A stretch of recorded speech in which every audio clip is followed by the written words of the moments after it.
Because I always think if you can't understand someone's specific behavior, you can assume you're missing part of their context. I just know that if you would have judged me a few years back on having no financial literacy, it would have been nothing to do with a lack of intelligence, I like to think, and much more to do with how I was raised. Yeah, hey, the market hustle, helping you to succeed, teaching like nobody else. Financial empowerment, giving you strategies for generational wealth, so you can start helping yourself. More money for you to be getting. This the moment for you to be winning and be living financially independent. Welcome back to the fourth episode of the Market Hustle podcast. We are so excited. We're rolling through these. We're a little over a month in with this podcast show, and this is going to be our fourth episode. Today, I have Pierce joining us as the co-host. Pierce, how you doing today? I'm doing well, man. Thank you again for having me. I couldn't make the last one. Wi-Fi was a little janky, but technology, it's all good. But I appreciate you for letting me be on this one, and I'm excited to talk to our guest today. Of course. How's things been in your life? Anything new going on, or are you just kind of rolling with the routine? No, I'm rolling with the routine, man. Gotten a little fender bender a while ago. Girl had no insurance, stuff like that. But that's what insurance is for. So other than that, I'm super well, and I'm excited to do this. It's great to have you back, man. Great to have you back. Bafi isn't able to make this one. And again, for a little context with these podcasts, we tend to have some co-hosts, our lovely co-hosts, Pierce and Bafi. They tend to join us whenever they can. This podcast is happening a little bit later, which is why Bafi wasn't able to make it. And that's because we have a very special guest with us, joining us all the way from Ireland, Paul. Paul, welcome to the podcast. It's great to have you. How are you doing today? I am well, and I'm excited to do this, guys. As I was saying just quickly before we hopped on air, your page has been one of those that has been slowly penetrating my thought process towards investing. So really excited to chat to you guys and actually meet you guys as well. Hey, the pleasure's ours. It's great to have you. First off, thanks for taking the time to come on these podcasts, because it does, I know you have a busy life, you have a lot going on in your own life. So the fact that you're taking the time to come on here and to share with the Market Hustle community your specific insights and everything you've learned, I can't thank you enough for doing so. Yeah. I'm excited. It's a small step outside my comfort zone. So when I had that little doubt in my mind and in my heart, I was like, no, this is the right thing to do. Let's go on and talk about it. So, awesome. But no, and even if just to thank you guys in person as well, because I do follow your page a lot. I hadn't realized how much financial literacy, if that's the right word, that you can accumulate from just following pages on Instagram when you curate your feed. Well, I mean, jumping straight into the weeds, like I think in 20 years time, we'll see a lot of people who wasted 20 years on crap versus 20 years of actually pretty decent consumption. I've kind of learned the internet is now aiming a gun in my head in terms of my attention. So where am I putting that attention as far as I'm concerned? Yeah, and that's a good conversation to have, because I don't think people realize like how much the things you consume, like not only on the internet, but like, of course, the environments you're in real life, like they really do, as cliche as it sounds, they really do shape your mindset and shape your worldview, and your worldview ultimately shapes the results that you get out of your life. So of course, like the information you're consuming, the information you're reading, the information you're listening to, like all of that penetrates your mindset and changes your subconscious mindset to some level or to some degree in one way or another. So I think that's a very wise observation of yourself, to notice those little changes, those micro changes. That's it's good feedback for the Market Hustle as well, because the whole purpose of the Market Hustle is trying to put out that financial literacy information in a social media world that tends to not have that's very short-term mindset or short form type of content that you have to put out there. So like it's a balance, because not a lot of people want to learn financial concepts on Instagram, let alone social media in general. So it's been a constant balance with the Market Hustle to just do more of like those micro lessons. And I'm really happy to hear that they've actually had an impact on you. I assume a lot of people are apprehensive as well, that when you're looking at financial literacy content, that maybe you're not being taken for a ride by cowboys. I think a lot of people are used to these kind of get rich quick schemes, or they come in kind of nice and skeptical. And I think from my own experience, and this is where I would have been a couple of years ago, the compound effect, say, of numbers, say it's very intuitive to add 5 plus 5 plus 5 plus 5, right? But if someone's kind of coming on and telling you 5 by 5 by 5 by 5, and in 20 years, you're going to be in a very good position, the brain doesn't compute that as intuitively. So something that you guys do particularly well, and something I try to do in my own business, is if you can offer a piece of information, that's one thing. But if you can offer a perspective changing kind of insight, that's the biggest impact you can have. It's kind of like, it's one thing to say in my context, carbohydrates are so many calories, or compound interest returns this much in the market, but those sentences don't mean anything to anybody who doesn't believe they can achieve it in the first place. You have to change somebody's perspective and change their worldview, even slightly. And when you get someone's perspective to change, behaviors tend to automatically follow. So like my investing journey at the start, I was obviously a bit skeptical, thinking, is this just gambling? Is this just gambling for idiots? Is this the lotto? And then you talk to some wise people and it's like, no, this is a very much a system. This is and I've got lucky because I'm a personal trainer by trade. I've shifted much more into the kind of psychological aspect around eating in the last couple of years, which I adore.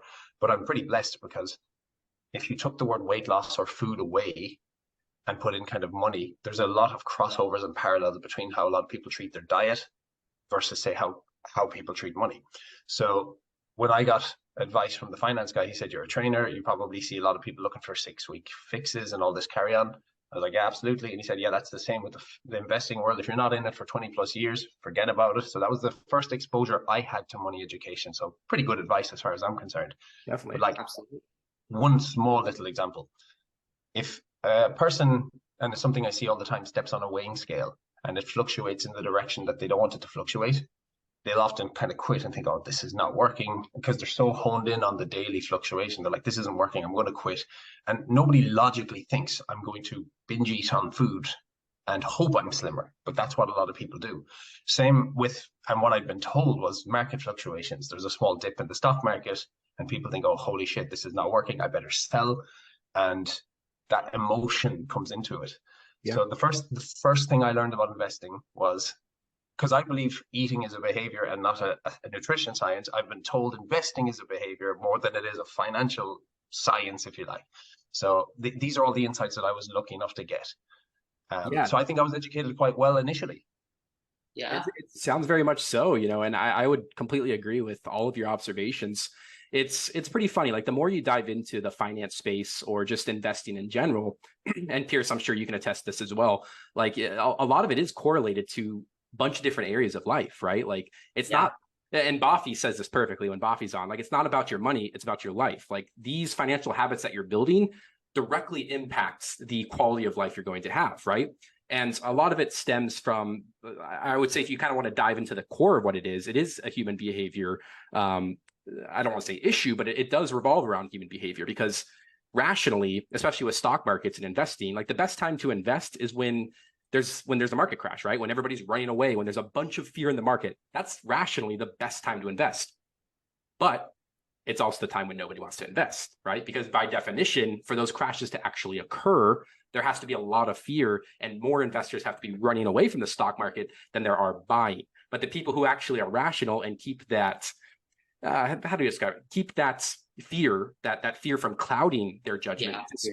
Much easier said than done. Like, I'm not trying to just oversimplify everything. Like, I know this is something that is very difficult to do. It's simple, like it's a simple concept, but it's difficult in practice because it requires you to kind of rise above that emotional impulse to run away from the stock market. And there's a lot of correlations there, I'm sure, to fitness with what you see, Paul, when it comes to just food in general. Like naturally, like we're hardwired to want sugar, like lots of sugar, right? Like when we eat sugar, it feels good to us, like because our body biologically is saying, yes, this is good. I want more of this. I want more of this. But if you don't have that self-control, like if you can't rise above that impulse, then there's going to be problems that occur down the road, right? I mean, I'm sure you see that. I'm curious though, Paul, like how long have you been a personal trainer in the fitness world? Is this like I know you're fully self-employed as a personal trainer, correct? Yeah, I've been self-employed for the past. I'm just finishing up 8 years, so I'm going into year 9 in the turn of the year. Nice. Yeah, so I've survived that initial "you'll likely go out of business" standpoint. Congratulations! Thank you, Pierce. I appreciate that. Awesome. There's a statistic that I find fascinating. And have you read Morgan Housel's work, guys? I have not. Yes. Have you? Oh wow! I Pierce, I think you guys would both like it. You have, obviously, Josh. You said you did. Yeah, I've listened to it, or I've read the book and listened to the audiobook as well. Phenomenal book, The Psychology of Money. Probably one of the best personal finance books that have come out in the last few years. I think it came out in 2021, if I'm not mistaken. So it's kind of a newer-ish finance book, but it's an incredible book that kind of will help shape your mindset around money specifically. It's perfect for brand new beginners, like people who are just have some sort of initial curiosity to want to learn about this stuff and maybe are completely clueless where to start. Like, that's a great book to kind of reshape your mindset and your relationship with money. Absolutely. And I tend to Agreed. gravitate towards people like Morgan who can frame concepts, but in such a way that it could apply to other things and in such a way that it'll still be true in 20 years. But he gives a stat in the book that says something like 99% of businesses throughout history, something to the effect of it's got in the last 170 years, almost 99% of businesses have gone under. But also that statistic sounds terrifying. But if you go to any city, any country, any continent in the world, you'll see millions of thriving businesses, right? So I kind of like, you can use a statistic to skew towards whatever bias through which you see the world.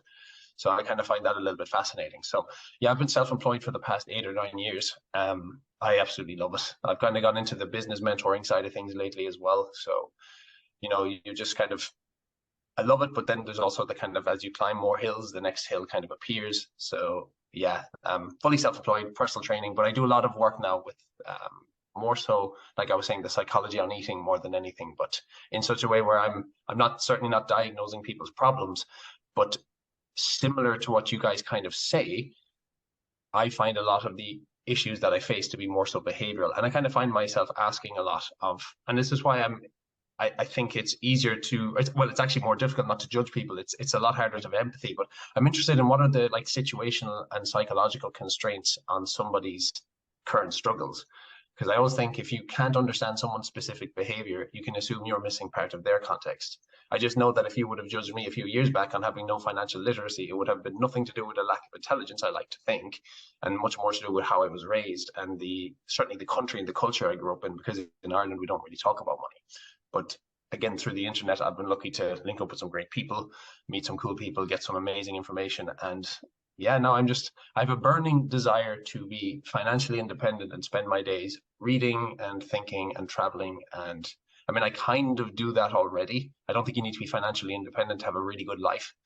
But Yeah. I also think as time passes, you need to be wise. I kind of look at it like raindrops. No individual raindrop makes a flood, but when you look at a massive flood, it is raindrops. They're your tiny little decisions that kind of compound towards one direction. So Good way to yeah, put it. yeah. I, I So that always I always think about it like perception is reality, but people also forget, like, like looking at it, like it's easy to drive down the street and to say like, oh, look at that bum on the side of the road. But there's also that side to it, like perspective is reality. And so you have to put yourself in that person's place. oh, And it's absolutely.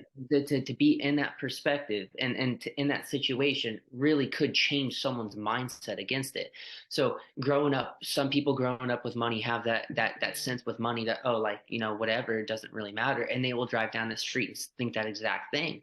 But someone who grew up not in the best situation and didn't have that upbringing would think maybe differently about it if they did come into money. And so I think just perspective on things, it's also perception. That's what you see. It has their own opinion, but it's the perspective. Like, what is the grand all thing that's going on with the situation? I think people tend to forget that because we Yeah. go through our day-to-day lives. Like, you know, how many people did you think about today besides yourself?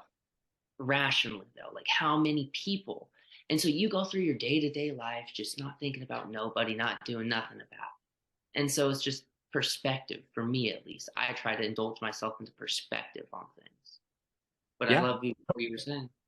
No, that's beautifully said. And I think, I mean, that directly ties into, I know some people might be thinking like, how does this correlate to investing in money?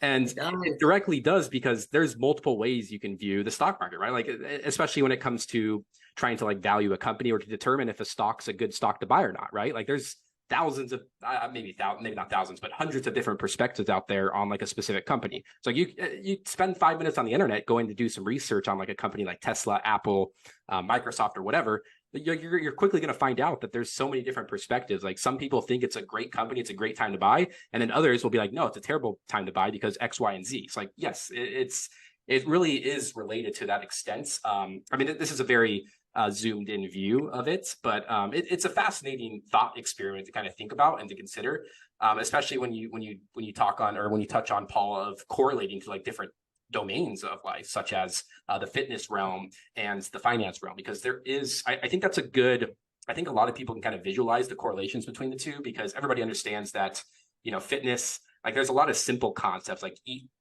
less than your body's burning, right? Just go to the gym, eat better food. Like the concepts are simple to like become healthier, but executing those concepts is very difficult. And that's because it comes down to a behavior problem or just a habit problem, I would say. You know, a lot of those habits that we have in our lives are deeply ingrained, a lot deeper ingrained than we actually think that we give them credit for. And the same is true for money, right? Like, I mean, the concepts of improving your financial situation are pretty damn simple, right? Spend less than you make, invest the difference. You know, index funds are a solid route to go if you're not sure where to invest, and just find ways to decrease your expenses, increase your income. Like right there, like those are the gems right there. Yeah, that's very simple concepts, but in practice, it's very difficult to execute in your own life because not only that, I think the issue is that everybody's life is going to be different to some degree or another. Like the concepts to improve it are simple, but actually applying those concepts is where it gets tricky. Paul, have you kind of noticed that as well in the fitness realm when you're working with fitness clients? Oh, absolutely. It, like you say, it's the concept is simple, but it's not always easy to be simple. And the you could make a really good go at having a generally good fitness life with some of the most simple tips. And to take it back to the finance aspect, something that I didn't realize a few years back is it is so much more underwhelming. You need surprisingly little financial literacy to have a really strong investing portfolio. And I think I'd be remiss if I didn't actually touch on that, because me a couple of years ago would have been thinking, oh my God, is this going to be moving screens and crazy numbers? And am I going to be on a spreadsheet all day? It is so simple to have an effective investing strategy if you're someone like me who doesn't want to sit around all day looking at businesses and companies and whatnot. Like you're talking about ETFs. You can just get some decent financial advice on an ETF to buy. You have your little bit of a slice of 500 companies or whatever it's going to be. And again, like I said, I'm no expert investor. I'm not one to give investing advice, but I would happily talk about the psychology behind it all day. Because then once you have your ETF, once you're looking at compounding your money in the right direction, you can actually focus on what actually matters, which is making wealth over the long term. I kind of think about it like this. The Rock, the wrestler, Dwayne Johnson, for example, might get up at 3 a.m. and do a crazy workout and then eat an unrealistic amount of food. If you're trying to be that specific, that might not work out for you. But understanding that people who maybe get up a little earlier or do some exercise tend to be happier people or healthier people, that's an observation that you can do something with. And in a similar way, I'm not going to start copying Warren Buffett tomorrow or any financial tycoons because I don't have that knowledge or insight. And obviously my brain's not naturally wired that way. But understanding that people who put their money into long-term compounding ETFs tend to do better than people who go short-term, that's an observation that you can do something with. So I find if you can educate people to focus on broad patterns, to have kind of a sense of values. Like if you don't know why you're doing something, you're never going to play the long game, especially as you alluded to, Josh, earlier, when the market dips. How the hell are you going to stay watching your net worth crash if you don't actually have a plan and know why you're in it? Same with the kind of the fitness thing. How the hell are you going to stay involved in new eating behaviors if you genuinely don't believe that you can engage in those behaviors in 10 years down the road? And I'm not asking you to be a hermit and do absolutely nothing. I'm saying that like there are broad kind of patterns and perspectives as well as insights that you acquire that you can't possibly know yet that are all to be accumulated on the journey. So to your point, for sure, it is a simple formula, but it's probably one of the hardest things in the world is to actually be simple. I find myself personally, I find myself doing a lot of work whereby the plan is actually laid out on the first week. It's making sure that people don't abandon ship during more stressful times. For example, differentiating true, real hunger and having the flexibility to eat extra versus kind of a stress response where you're just eating without thinking. Again, I don't know how that relates to finance, but perhaps it's like, oh, here's a new crypto coin, put all your money into this, versus no, stay the course with your ETF. This is why you paid the financial advisor. Stick that kind of thing. So yeah, stick to the plan, and not the generic kind of rude stick to the plan, but more so look at the trend of the evidence, and where there's doubt, stay where the evidence lies. So, I mean, I'm sure there are crypto geniuses. I'm sure there are people who understand individual stocks. I'm not one of them. So you have to know your own strengths as well. You have to know what game you're playing. Like, for example, guys, as well, like I consider the ladder of social comparison endless. If you drive here in a Ferrari today, we can play that game all day long. Who's got the nicer car? And one thing about my upbringing I'm super grateful with is I just don't care about things. My girlfriend goes crazy that like I could be the wealthiest guy on the planet, and like she's like, would you just buy yourself a nice jumper for heaven's sake? And I think to know the game you're playing and to have a real kind of intrinsic happiness Like I was happy when I was broke as hell. The first day I made 10 euros as a personal trainer in 2015, I swear to God, I thought I won the lotto. So Wow. everything else has been a complete bonus in the last decade. And my That's only regret is not having started this sooner. But again, I go back to it. Like you're focusing on broad patterns. You're focusing on the kind of people you're letting influence you. Like Yeah. these concepts are all transferable in every single area of life. Focus on the right thing. Like if I see one of you guys driving a Ferrari, I know nothing else about you other than you spent 100 grand on a car. I don't know your Yeah. insecurities, your anxieties, your debt, your worry. Similar, if I see a guy with muscles on the internet, I don't know what steroid cycle he might be taking, what eating disorder he might have. I don't know what kind of worries and stress, what kind of pressure he's under, how happy he is. And I feel like kind of ruthless opinion, in my opinion, where people say like, oh yeah, we're all easily influenced on social media. No, you owe it to yourself to stop being influenced by stupid shit and allow yourself to let period. the right kind of, yeah, I really feel strongly about this one, because then you get into that kind of victim mindset of, oh, why me and all this carry on, and you have no context for anyone else, so you're comparing yourself in, I would honestly say 99.9% of times you're comparing yourself to situations that don't actually exist when you're a Yeah. passive consumer in your own life on the internet. So I do think it's a case of sitting down, having an honest audit of what's important to you in life. For me, emotional literacy, financial literacy, and then having a nice circle of friends and family around me. You give me that, I'm good. And that's how I That's see it. And that's what I good. encourage people to look for in there. And you might think, how does this involve in, or how does this relate to investing? I think it's the core. I think self-awareness. I think it is. It I is think self-awareness. and that's a very wise like observation and just perspective on it all, Paul.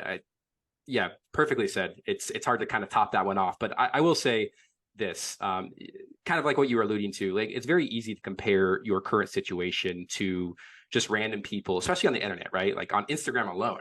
I think that's why the Market Hustle does well on Instagram, is because Instagram is known to kind of be that place where you kind of show off your lifestyle, right? Like everybody has become their own PR agent for their own life. And the whole goal for a lot of people on Instagram seems to be just to project this image, right? Like that's kind of like the core goal of that platform. So Yeah. I kind of ironically just started making content kind of, I guess, attacking that, and to an extent of like, hey, there's more to life than the materialistic objects. And I do get a lot of backlash to that. It's like, and like I'm not narrow-minded. Like I understand that there's like some people enjoy the materialistic stuff and they're not doing it as a competitive thing, and that's fine. Like, everybody can do whatever they want with their money.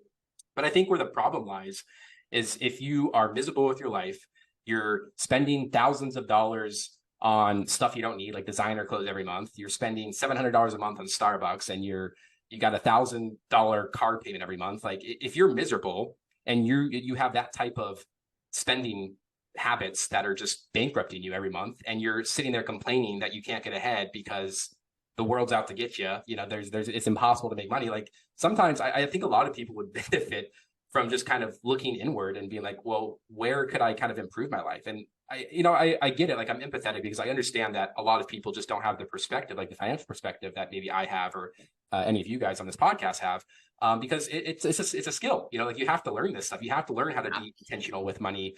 It's not natural. It doesn't come natural to us. Yeah. Like it's not really. It's not in our behavior. It's not embedded in human behavior. And what's embedded in human behavior is to indulge as soon as you get something, right? Like that's a core human behavior function, is like when you get like something that feels good, enjoy the hell out of it, because we don't know when the next time that's going to occur again. And that's because, when we were animals, like when we were still in the human kingdom, like that's kind of what worked out well for you. Because like we didn't know when we were going to get our next meal. We didn't have McDonald's or Chipotle just kind of right around the corner. Like you didn't know when you were going to eat next. So it was rational to eat as much as you could whenever you could find it. But nowadays in the modern world, that blueprints of human DNA, or whatever you want to call it, does us more harm than it does good. And I truly believe like anybody who is intentional or wants to change their financial situation can. It's going to be more difficult for different people, especially depending on your situation. Like there's a lot of nuances and gray area in the financial world. But I truly believe like if you spend the time, or you invest the time and you deeply desire to change your financial situation, I believe anybody can do it, especially. Yeah, I completely agree with you. And I do actually love the fact that empathy seems to be at the core of your message. I love how you project yourselves on the internet, because like, just like my clients, for example, I don't know what I don't know. So I think I think we're all just here to kind of help each other out a little bit. I think that's the reason I would have been drawn to your information as well. Is, if you would have been just, standing there naked beside a Ferrari, I think I would have just gone, this guy's just another, you know. Whereas I think when you're genuinely intrigued in changing somebody's perspective and offering them a new insight as to this is a very good behavior. And Pierce, you kind of touched on that as well prior, the fact that you started investing so young. There's something about doing something that changes your psychology. For example, I started making, and not much money, I'm talking $20, $30 a month on writing articles and blogs.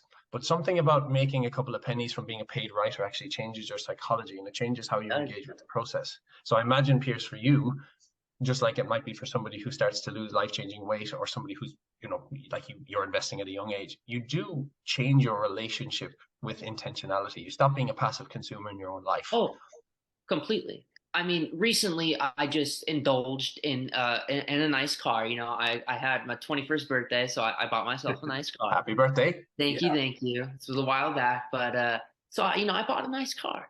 But in the situation that I'm at, I looked at it from the outside, okay, and I said, okay, is this going to have a long-term effect in my life?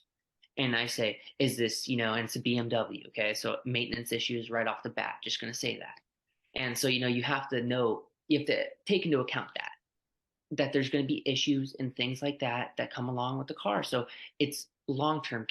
Will this hurt me? And if the answer is no, for some people, like, I like to indulge in cars. I don't like to spend money on much else, but, cars is my thing to do.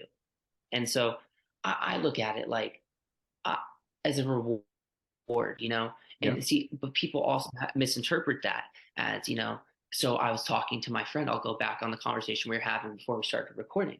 On my one of my buddies, he came to me and said, I have this amount saved. And I said, okay, so if you go spend some of that amount, you don't have that full amount anymore. And so you need to make sure that that principle never goes away and that you just keep on going on top of it. If that makes any sense. Yeah. It's like, totally. It's like, I don't know. It's spending $1 million is the opposite of being a millionaire. That kind of mindset, that in order to have, you need to. Yeah. Exactly. And so, I have a multiplication in my head. Net worth has to equal this, or I can't buy the car.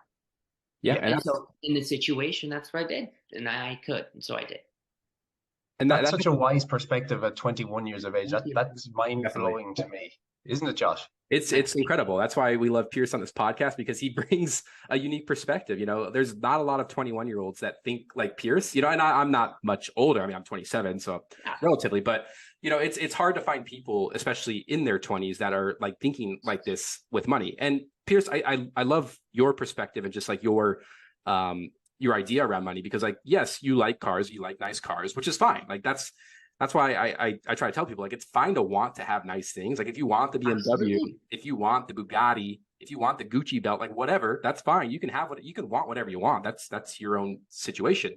But just make sure you're strategic about it. Like make sure you're smart about it, right? Like don't go buy the BMW and then it prevents you from paying your rent bill or paying to buy some food, right? Like you don't want to make decisions that make the future of your life more difficult. Now, if you're strategic about it and you're smart with kind of how you're situating your finances, you can have the BMW and continue to get richer at the same time. Exactly. Yes, it might take some time to actually get to that point, but it requires, you can do it. Like it's possible.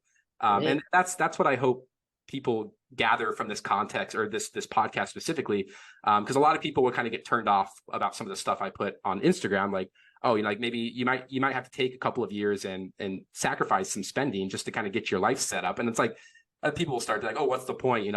Life's meant to have fun. Like if you're not having fun, then you're just wasting your time away on making money. And it's like they're missing the like fundamental part of that. It's like, no, you can still have fun. Like I'm not saying stop living your life completely, but obviously the answer to that, it just depends on everybody's situation. It's like if you have a good income and you want to have a nice BMW, but maybe instead of having a fancy house, you just have like a cheap studio apartment in order to afford that and actually survive and keep your finances improving over the long term, then so be it. Like you can find the answer of like where you're going to spend your money on a car, on rent or food. It just depends on your situation. Like you can make it work if you're strategic about it, which is why I think financial literacy skills and just simple budget skills will go miles for a lot of people's situation if they're willing to actually put in the work put in the 30 hours to learn how to be strategic about managing their money and then actually implement that into their life. I think 90% of the people who are listening right now, if they actually went and did that,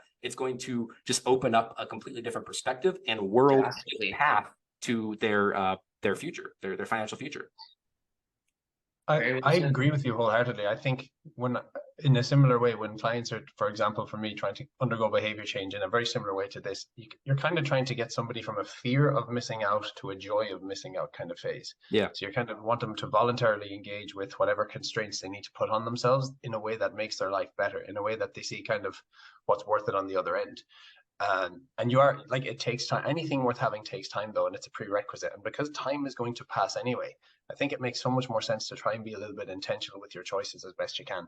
So you don't need to be making, in my opinion, crazy amounts of changes to have a positive result. What you do need is a couple of smart changes over a consistently long period of time. So if you were to, you've kind of touched on it, Josh, about Starbucks. As a recovering Starbucks addict, I have to say, if you're to become a little bit wiser, and I don't even think you need to cut coffee. In fact, I don't like, personally, this is just my style, I don't like offering any kind of specifics. I'm not very prescriptive as a trainer. I don't think advice cuts to the heart of problems. I think you have to change someone's heart to change their head.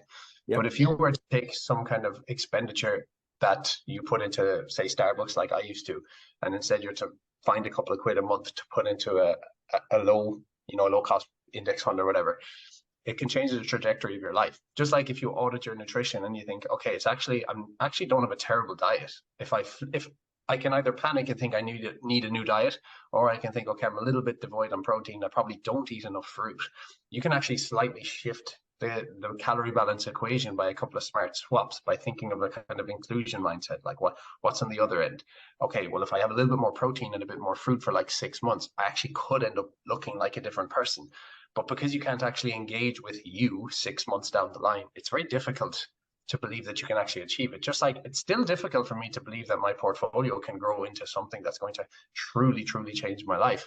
But you have to, at some point, convince yourself that, like, okay, this is why I'm here. This is why I'm in it. These are the values I hold. This is what I want to get out of it. And then as you practice more and more restraint in certain areas, it changes you. One little example I would offer, I don't know if you guys smoke cigarettes, but thankfully not. So like, No. yeah, I don't either. So like, I don't have to use discipline or coax you guys into not smoking, right? You value clean lungs, you value fresh air, and you value not spending 20 euros, at least that's what they are here, on a box of cigarettes. So your values passively dictate why you don't smoke. I don't have to negotiate you guys into it. Whereas I think if you can get that relationship in a similar kind of way with, say, eating or money, not obviously you can't abstain from eating or money, but what I mean is have a set of values that, rather than mean you're needing discipline all the time, you actually value the choices you make so much that they can begin over time to feel so much more organic. So you kind of, like, if you're trying to save money and you don't go out Saturday night, spend a fortune, changes when you don't go out even though you really want to, but then transformation is when you no longer actually want to waste your money. And I think you can practice changes so that you eventually transform. It's just a case of flexing the muscle, no more than bicep curls, no more than investing monthly automatically. So I think everything compounds, pardon the pun, obviously, but everything compounds in the direction with which you practice it. And what I'm trying to do in the nutrition space is get people to be very aware that your decisions do compound. Let's kindly, non-judgmentally and empathetically, but very honestly, have an honest look at your decisions and see which direction we're going. I think that's kind of the same thing that you guys are doing with people's finances. And it's, people like yourselves have certainly helped me think about the right direction of my life, especially here in Ireland, where we don't talk about investing. I've no investing friends that are based here in Ireland. They're all overseas. Wow. Interesting. Yeah, we don't talk about it. Paul, that's an amazing perspective, and I don't think I could have explained it better than you did. Like you just the idea of how many different areas of your life can benefit from those compounded habits. It's truly amazing if you really kind of take a step back and think about it all. Every habit you have in your life, like even the habits you're not aware of, like that's the thing. There's so many habits that you are not aware of. Like even there's habits I try to be intentionally aware of my habits, but I know there's stuff that you're just not aware of, and sometimes it takes somebody, like a friend or a family member, to point it out, and sometimes you don't want to hear it because subconsciously the habit, but you just don't want to bring it into your conscious awareness. And that's when you kind of feel that pushback in your gut of like, I don't want to talk about this, like that. I'm I feel like a lot of people can probably relate to that. It's because your subconscious, like the habit's so deeply ingrained into your subconscious that it's like a very negative emotion whenever anybody tries to kind of point it out, or whenever you hear something that kind of attacks that potential habit, that negative habit that may have a negative impact on your life. Paul, Yeah, I'm curious though. oh, sorry, Okay. go ahead. I was going to jump down your throat and just say one other thing, because I observe so much. Like I constantly find myself just observing. If I'm out with groups of people, my mind is just watching people. Yeah. It's just I'm really drawn to human beings. But even the way, for example, partners, if they're in romantic relationships, one partner like, oh my God, I can't believe they broke up with me. And it's like, really? You walked by her and didn't even say hello, and then you scrolled your phone every day for like 5 years. What were you expecting eventually to happen? Your Yeah. habits that you're not even aware of, the little things, whether you kiss your partner or not, whether you're kind and an empathetic listener for even just a half an hour a day, or whether you're just kind of sitting with them 8 hours but not actually engaged. Everything you practice makes you a little bit more of who you become. And it's so cliche. And I'm not actually suggesting here that like you can become some perfect beacon of enlightenment. If anything, I'm talking to myself. Like, this is me projecting my Yeah. internal state, reminding myself constantly, stop being stupid. That's kind of my Yeah. internal framework.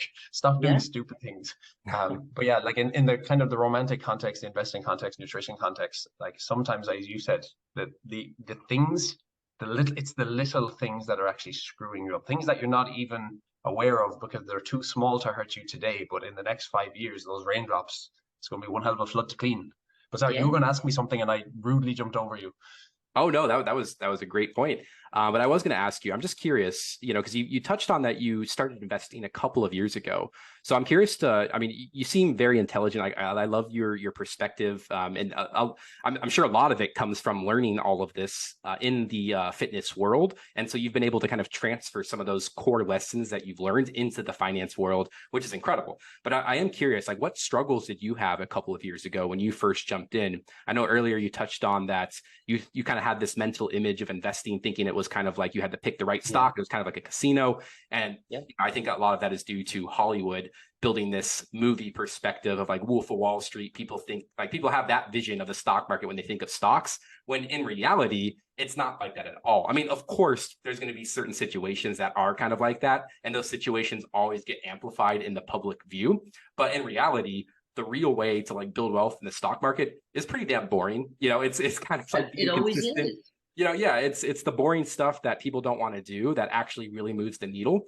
But I'm curious, like Paul, like your situation, what things were kind of difficult for you to kind of make that jump into the investing world when you first got started a couple of years ago? Man, you are so right for what you said. Just you got something triggering in my head, whereby if I was to sell a diet book, it would be like eat 3 to 4 meals daily for 8 decades. Eat a mix of protein, carbs, and fats and do it for 80 years. And we all know that intuitively to be true, but yet it's not going to sell at all because it's not the image portrayed on social media. The great barriers for me, one of my best mates told me he was investing, and when he kind of told me the returns on his portfolio, which was quite handsome at the time, and this must be about 4 or 5 years ago, and he's Irish but he lives abroad, I thought, geez, that's amazing. But I still had this image that he was going into something super volatile, so it didn't really land with me. Then he advised me to go to kind of the financial advisor just for an hour's consult, the same person he went to. And then there was a couple of financial advisors kind of similar to you guys that I kind of linked up with through social media that I got speaking to. And they were just all saying the same thing, everything that you guys are saying, right? Compounding interest, all that carry on. But I think it was psychological for me. Like, even the first day I transferred money from my bank into my investment portfolio, I think that was the hardest thing, to take what I consider to be a healthy chunk of my life savings and put them into an actual thing that I have not grown up knowing, that I found out about last month. Like, you're thinking, oh my God, is this real? So it's definitely a mental barrier. That's why I've spoken kind of behaviorally, and that's why I'm encouraging you guys to keep hammering out the behavioral stuff, because I don't think there's a single person on the planet who's heard of investing that doesn't know compounding, yada yada yada yada yada. But that's not going to be the thing that changes your heart, for sure. Maybe your mind. The first transfer of the money was the biggest thing for me. And then, what am I actually buying? What the hell, like, all ticker codes? What the hell does that even mean? And it was all very overwhelming to me. And now I look back and, it's monthly, it's a transfer. I just have to log in and just buy the stock once the money clears. but it's so second nature now. And actually, tiny bit like the curse of knowledge, I take for granted now how easy it is. But there was a lot of friction for me because I was afraid of what I was doing. Was I just basically buying a glorified lottery ticket for, several thousand euros, or was I actually investing in something extremely wise? But the more people I followed, they were all saying the same thing. They were all saying that, you're basically buying a tiny slice of certain companies, the economy, compound. Everyone was saying the same thing. And these are all people that I would trust, that would be reputable, that would be smart. They weren't the financial advisor guy that, gave me my advice wasn't standing oiled up beside a Ferrari, unlike a lot of people. And, that really matters to me, because my big red flag radar is how much you're showing off in your advertisement. I want wisdom. I don't want like sex appeal. I'm sure there's a demographic. You have at it. I want applied wisdom. It does sell. And I bet you guys are leaving money on the table by not being complete flashy. Yeah. I during the crypto situation in 2021, I had quite a bit of like crypto people reach out to me in the DMs offering like $20,000, $30,000, $40,000 for a 2-post promotion. And yes, it was a pretty shiny objects offer, and it took a lot out of me not to do it. But a lot of people in the space, in the finance space, and on Instagram and a lot of social media places were accepting that, and that's why you were seeing these influencers kind of accept offers and start promoting some random crypto coin because they were getting paid to do it. So that's the thing. For me, this is fun. Like I enjoy trying to help people better their financial situation. And to me, like kind of like what you touched on earlier, Paul, like for me, it's mostly a reminder for myself, right? Like a lot of the stuff I'm talking about is for me to stay level-headed. So selfishly, it's kind of like all the content I'm constantly putting out every single day is just little reminders to myself, because I'm human, like there's times in the market when it's going down, like I start to get a little like, what's going on, and that's why I throw out these reminders, because I try to stay as level-headed as I can, because I want to play this longer term game. Like I'm fully aware all of the best results in life that I've studied, that I've noticed from the people that have had incredible results, like they've all been playing long-term games. Like these people that have millions and millions of dollars in the bank, that's actual sustainable wealth, like they're playing they've been playing the game for decades, like, and it might seem like from like the interviews that they do on, on the news or whatever, it might like they'll give simple answers, and it might seem like it was very simple for them to kind of get into their situation, but in reality it wasn't. Like it took sacrifice, it took decades and decades of putting in the work, of being consistent, all the stuff that we hear on a daily basis of like what to do in order to get wealthy. But it's one thing to know what to do, and it's another thing to actually apply that and do it in your life, right? And that's, I think that was like the big pivotal moment like I had, is like, oh, like I know these concepts, but like why am I not applying them into my own life? And that's, again, it kind of comes down to the psychology part. Like that's a deeper internal thing that you kind of have to conquer in order to actually move the needle forward. Yeah, and if you'd have told me at any point in my life about investing, I might have pushed it away. But if someone's in my position where, just a few years ago you didn't have an investment portfolio, I would sincerely advise you to either get financial advice from whoever you trust online, your good selves, whoever it is, to actually walk you through, in my opinion, how to get an account set up, how to get your first stock bought, how to even put in a ticker code. You might laugh at that, but even the idea of putting in the wrong ticker code would have filled me with dread. So things of that nature, get advice from someone. The only reason, again, I have the insight too is, a bicep curl is second nature, but you do people walk into a gym and they've never done that movement before. So the coordination's not there. Exactly. And they sometimes tell me they feel a bit silly asking for trivial advice. I'm like, no, you don't know what you don't know. And I genuinely believe there are no stupid questions per se. There's just people who haven't found out yet. So as long as if you've got the skill, you mentioned, Josh, that this is just kind of you thinking out loud on your page in a way. I think that's the best business to run, because nobody can beat you at being you. So if you're succeeding at what you're actually sharing, and it's true. Like I'm doing business consulting, and I had a couple of young trainers sign up with me last week for business mentoring. Fantastic young men. And I was like, guys, you're smart. All you're demonstrating though on your socials is your knowledge. There's nothing I can get on your page that I can't get anywhere else. I want to see applied wisdom. Don't tell me that like there's no inherently individual fattening food. It's about the diet pattern. Tell me how your client lost 40 pounds by this perspective. Tell me something that's actually going to make me think about how it might apply to my own life.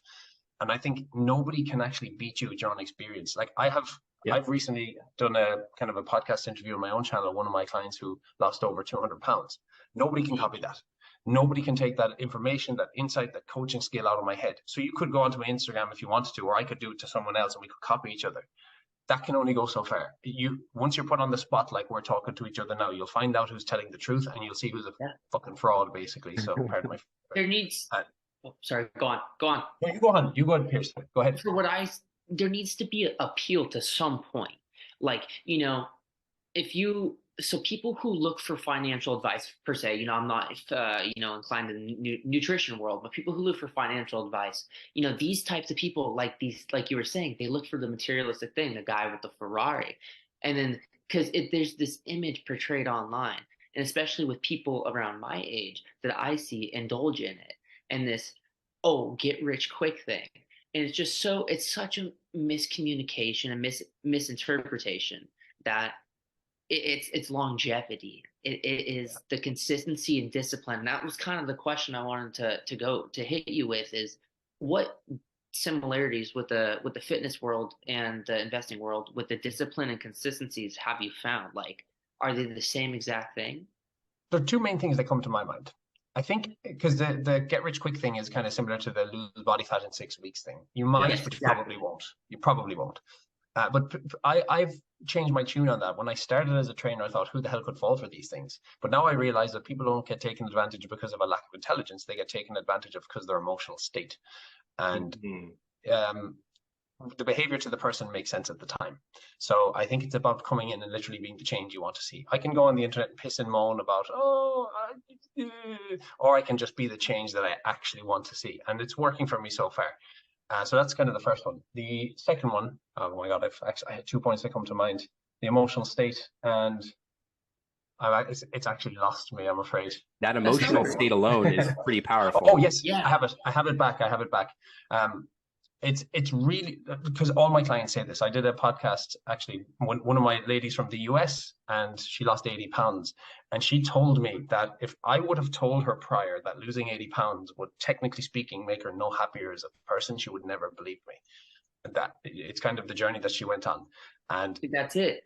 Exactly. And the goal isn't to reach the outcome and put your feet up for life. That's an arrival fallacy. I think you'll achieve something no sooner than 5 or 6 seconds and the novelty will wear off. I think the goal is to become a certain kind of person, a certain kind of life. Like when people say money won't make you happy, and in my industry, a lot of people say fat loss won't make you happy. And I think people don't listen, because the message, what's really being said is, this outcome might improve your life in a narrow way, but it will not take away the existential dread that caused you to pursue it in the first place.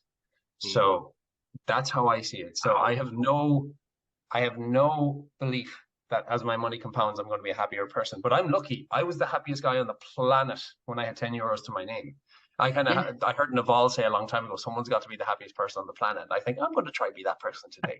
Exactly, man. So yeah, I mean, if you don't, thank you very much, Pierce. I appreciate that. If you don't align your expectations with the achievements, you're going to be hollow and broken. If money was the answer, there'd be no suicidal millionaires. If fat loss was the answer, there'd be no depressed influencers online. Like, open your eyes. And I mean that with love. Open your bloody eyes and realize that these things aren't making people any happier. So it's, you'll never not have now, as far as I'm concerned. Super cheesy, I know, but there's only today. I'm here with you guys right now, and I'm fully here. My work phone is switched off. It'll be off until I'm finished this call. Then I'll be working, and then you guys won't be in my mind. And you got to be where you are. And that's how I see life in general. So, but there's also this kind of pulling from both perspectives. There's like, here's super now, and then like 30 years down the road. So you're pulling from two opposite extremes. They're the parallels, Pierce, the kind of the impatience and the kind of the false expectations. And I don't believe in lack of intelligence anymore. I believe in emotional state more so. I'm going to have to try to reiterate my brain to think about that. I've never had someone say something. I'm going to think on that. Thank you. Yeah, appreciate it. Yeah, they're just insights from coaching, man. They're just, I'm lucky that I have maybe 5 or 6 client calls every single day, so I get to see a lot of perspectives. Interesting. It's a very wise perspective, Paul. I think a lot of people are going to get a lot of value out of this podcast just because of all of the truth bombs that you're dropping. Damn. But I will say, kind of to tie it in, that's a common issue I see in the finance world, is where especially a lot of high income earners or people who actually start to do well with money, like maybe they have the investing concepts down, and they start to make a lot of money and everything sounds great. Like, oh, look, I'm investing. I get compound interest. You know, I got like 300 grand in the bank. And then maybe a couple years later, that turns to like 500 grand. And then like 10 years later, that turns into like maybe $1 million or 1.5 million. And then they get to this point where they have more than enough money than they know what to do with, right? But they still stick to that grind of like chasing dollar, chasing that money. And it's because they have the framework or the end goal that they've set. Like they've set their perspective or their minds on the money itself, not what they want to accomplish out of it. You know, and that kind of, to me, kind of seems like what you were tying into with the fitness realm. It's very interesting and it's fascinating. And that's why it's also important. And it's hard to like say this stuff because I know it's going to go over a lot of people's head, especially if they're brand new beginners. But that's why it's super crucial to set that. You know, it's also why I touch on a lot. Like, you got to set your why of like why you're starting this journey to begin with. Like, why do you want to jump into the investing world? And, you know, the one cool thing about it all, though, is because, you know, multiple millions of dollars won't bring you as much happiness as you think it will. That's actually good news because it means that you can hit that happy point with a lot less money if you're strategic about it. Great way to look at it. If you have 6 months of expenses saved up, you're going to feel like you're rich as hell, you know, compared to having millions and millions of dollars. Like, I don't think people understand how little, I don't want to say how little it takes, but you can reach that point of feeling financially okay and financially happy a lot sooner than you think you can. And that's the message I try to relate or convey to a lot of newer people who are starting this journey, who maybe have a lot of debt, who live paycheck to paycheck. Like, they think they need millions and millions of dollars to like somewhat financially breathe or to get rid of that financial anxiety of their life. But in reality, it can be accomplished a lot sooner if they can kind of understand the benefit of having that emergency funds or just the concept around that. So it's very interesting to get your perspective on all this, Paul, and how it kind of ties together from the fitness realm. It's fascinating. Yeah, when you look at typical deathbed wisdom, no, I mean, it's going to be super trite and cliche, but again, I think it is worth talking about. Nobody ever says, I wish I spent more time on my investing portfolio. I should have worked harder. And that's why I weirdly think a solid financial strategy, and I'm really not talking about like being Warren Buffett or being a billionaire. I'm talking about just keeping the debt collectors away and having a good life. The goal is to kind of not think about it in a strange kind of way. The goal is to almost recognize that money is somehow simultaneously everything and nothing. Now, it's really patronizing to say money is nothing when you don't have it, because good grief, it's everything when you don't have it. But at the same time, if you can put yourself in a comfortable position, you've touched on it, that you're not going to turn off like 20 years of crazy frugality on year 21, just like you're not going to crash diet for 365 days and then be a flexible dieter on 366 days. That's not how it works. So the goal is to kind of get yourself to a position where the role it plays in your life is kind of adequately put to that perspective. And then you focus on other things like building deep relationships, having great people around you, having fulfilling work, or having a fulfilling project if you can. I know a lot of people don't get the opportunity to have fulfilling work, so maybe they have to get meaning elsewhere in their life. But yeah, I mean, the deathbed wisdom, though cliched as hell, is something I revisit often. You know, the study on happiness from Harvard, I'm not sure if you're familiar with that, the longest ever study that basically suggests that the single greatest thread that runs through the happiest people in the world is the quality of their relationships. Nobody ever talks about the money that they made. So you're trying to play the game of money because you don't really have another opportunity or option in life. Yeah. But you put it like into the money only category. You're not going to be showering yourself naked on your bed with your millions and somehow be happy in 30 years time. I don't think that's how it works. Nope. So if you can find that kind of contradicting perspective of like, it's somehow everything and somehow nothing, and focus on what really nurture the things that really matter. My opinion personally is have an investment strategy that kind of takes care of itself. Be smart, be somewhat frugal, and really self-aware. Like, I'm going to Vietnam, where I used to live in Vietnam, and I'm going to Vietnam in 3 weeks again for 3 months. And travel is very important to me. So I'll travel, I'll go anywhere, and I'll often go anywhere alone in the world with just a backpack. I love doing it. I couldn't care less for a brand name clothing item or car or anything like that. It's just not me. But like, these are my values. If you came to me and said, I hate travel, like, Pierce, I'm going to buy a nice car for myself, I'm like, you should totally do that. It's the reason behind your purchase. So it's my thing. I know. Yeah, I know that I'll look back on my life and think I should have traveled more if I don't do it. But I'll never look back and think I should have bought the car. But that's me, right? That's me. Like, oh yeah. I look at it and Exactly. I'm So like, I can never be 21 driving this car again. And so, 100%. And it's that like the that mate, that feelings, wisdom for everything 21 with it. is astounding. I appreciate it, man. Thank you. Man, Taxes 21-year-old suck. me, 21-year-old me is, or 33-year-old me is looking at 21-year-old me and he just wants to beat him up for his stupidity, to be honest. So You know, he's jealous of you. people tend to compare themselves, and I'm no better, no worse, but people tend to compare themselves to people who are on like, level one to people who are on level five. And it's like you can't have that comparison of, because there's a process along the way. There's knowledge, and then there's, you have to pick, there's wins, but there's losses, and there's learning lessons in both. When you lose and stuff, you're okay.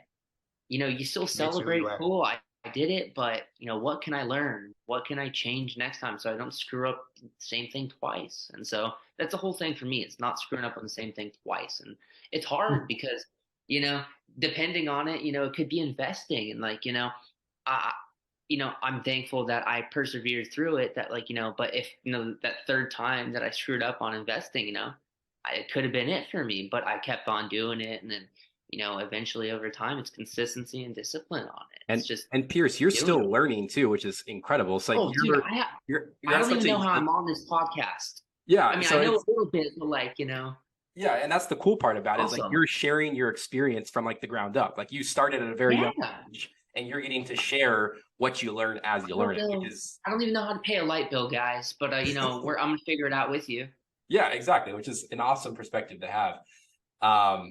But Paul, looks like we're wrapping up. We're ending up on that that last minutes part of the podcast. So I want to ask you one final question to kind of just wrap it all up, and that is, if you were to have a conversation with yourself 5 years ago around investing to help you get over that hurdle earlier of learning or diving into the investing world and just actually getting started, what would you tell that person? What would you tell that version of you, 5 years younger version of you? Get affordable, reputable advice and get them to walk you through how to invest. That would be the tactics, the X and the O's, the nuts and the bolts. That's the kind of the practical answer, but that wouldn't have been enough. It would also be, so you have to surround yourself with people who are going to kind of get inside your brain. I'd say I've done, you mentioned do the 30 hours of work. I put in a lot more, which is almost ironic because the answer is always ETF, compounding interest. ETF, compounding interest.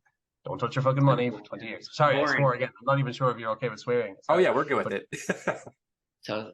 Touch your money for 20. Like the answer has been all the same all the time. So like I almost feel like I could have skipped the 200 hours of work and been like, compound interest, you say. But surround yourself with content, books, influencers that are going to make you critically think a little bit better, make you evaluate the future a little bit different, kind of get you to engage a little bit deeper with the present by thinking about the future. Because, everyone realizes one tiny decision in their life that has changed them tremendously in the past. Like I used to go to a gym, and then I went into a new gym one random day, and then I met my girlfriend of 8 years that day, and she happened to be in that gym too, and she doesn't train there either. So like, why the hell were we both in that gym on the same day? There you go. But so yeah, you can look back in your life, and everyone can, and find one very obvious butterfly effect moment. If I hadn't have done that, who knows what universe would have opened up. But we're doing it right now for the future. And I think there's something kind of, and as much as you can't possibly compute it, your next set of decisions, like if we spend 4 minutes longer on this podcast than we should have, you might be the reason I don't walk across the road at the wrong time and get hit by a car this morning. Yeah. So I always think of those little decisions that affect you that you can't possibly see. Right. Exactly. Yeah. So it basically, long story short, get somebody to change your mind and get somebody's or a few people to change your heart. And if you can find those kinds of things online, then you're golden. And also your expectations. Like, again, I hope it doesn't come across like, oh, I'm a tycoon now and I've got this all, because I just know listening to this a couple of years ago would have been slightly intimidating for me. The goal is to have a modest, anywhere from a modest to an aggressive strategy, and be consistent with it. You mentioned earlier, Josh, very quickly that some people have a very difficult time with finances, or the rules are a bit trickier for some people. I think it's the same with food intake and calorie intake. Like the biological rules are harder for some people, but the game is the same. We have to play the same game. Like, it's energy balance, and it's the conversion of one substrate, fat tissue, into another substrate to leave the body. Nobody is exempt from that game. You don't have to play the game, But if you want to play the game, you have to understand that principle. And I think money's kind of the same. So if you have 20 quid a month extra, or if you're a bloody millionaire and you want to invest, the game is the same, but the constraints that affect us are different. And I think it's about doing the best you can with the situation you have. And finally, whoever you get to influence, you just make sure they're not judgmental. Make sure they don't give you false expectations or they're trying to take you for a ride. Just do your due diligence. Make sure you have good characters, good hearts, good people in your life, because it's people. I think connection is always the answer in almost everything in life. Connection, whether it's through the other side of a computer, good advice, good wisdom, good friends, good partner. It's connection. And I think the absence of connection, whether it's romantically or in friendship or even with what you're doing, is the reason a lot of people feel so unfulfilled. So they're the things that I would have loved to hear a couple of years ago in this little rambly monologue that I'm giving myself right now. That's an incredible perspective, Love Paul. it, man. And thank you so much for sharing everything that you have on this podcast. And I think especially that last point, I want to highlight that, because it's very easy to kind of go on a tangent when you start to get into this finance world to just only start caring about money and forget about the relationships. Like, you got to remember why you're starting this journey to begin with. And for a lot of people, especially myself, like the whole entire reason I care about getting my finances in order and care about growing my wealth is so I don't have to care about money forever. And so I can focus on the relationships, focus on the things that truly matter in life, which is relationships. Like, that's a huge part, right? I want to be with my family. I want to be with my friends, and I want to go explore the world. Those are the things that I deeply desire. But in order to do that, you gotta have money, right? Like, that's just the truth, right? That's how it is. That's how society's set up. It is what it is. So yes, the reason why I care deeply about money right now, and I will be strategic about my finances, is because I want to live my life how I want to live it.